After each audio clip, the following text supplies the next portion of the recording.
Mobile کا استعمال کر رہے ہیں صرف وہی کھڑے رہے، باقی بچیاں اور بچے بیٹھے ہیں.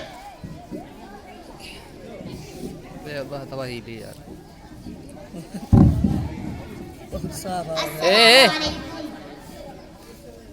نحمده ونصلي على رسوله الكريم اما بعد اعوذ باللہ من الشیطان الرجیم بسم اللہ الرحمن الرحیم.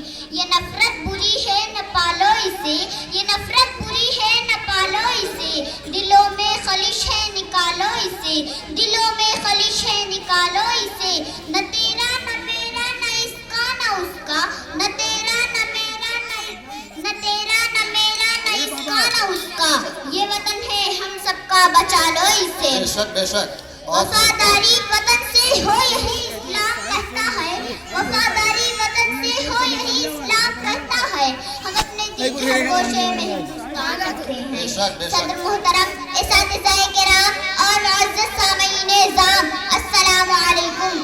میں جشنیوں میں جمہوریہ کے اس موقع پر چند باتیں آپ کے سامنے عرض کرنا چاہتی ہوں. ہم سب بحسن و خوبی واقف ہیں کہ آج ہم سب یہاں پر اپنے وطن عزیز کا 73واں جشنیوں میں جمہوریہ منانے کے لیے جمع ہوئے ہیں، اور ہندوستان کی تاریخ میں یہ جشنیوں میں جمہوریہ سن 1950 سے بڑے دھوم دھام اور پرتپاک انداز سے منائی جاتی ہے. سامعین کرام، کیونکہ آج کا دن وہ دن ہے جبکہ ہمارا ملک ایک جمہوری ملک بنا.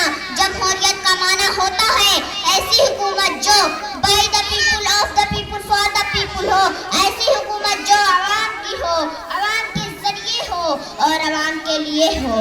سب سے اہم بات کہ ہمارے ملک کا قانون، ہمارے ملک کا آئین آج ہی کے دن نافذ ہوا تھا، کیونکہ ہمارے ملک کو آزاد کرانے کے لیے خصوصاً علماء کرام، عموماً تمام مذاہب کے لوگوں نے ملک کی آزادی کی لڑائی لڑی، اور 15 اگست 1947 کو ہمارا ملک آزاد ہوا. لہذا ملک کو بہتر طریقے سے چلانے کے لیے ایک دستور، ایک آئین ضروری تھا، کیونکہ یہاں پر مختلف مذاہب، مختلف زبان، مختلف ذات کے چاہنے اور ماننے والے لوگ رہتے تھے. لہذا ہمارے علماء کی رہنمائی و قیادت اور ڈاکٹر بھیم راؤ امبیڈکر کی صدارت میں 2 سال 11 مہینے 18 دن میں ہمارے ملک کا آئین تیار کروایا گیا، اور 26 جنوری 1950 عیسوی کو اسے نافذ کیا گیا. اس کے بعد ہندوستان میں جمہوری طرز حکومت کا آغاز ہوا. اس لیے ہم لوگ اس جشن کی تقریب کا اہتمام کرتے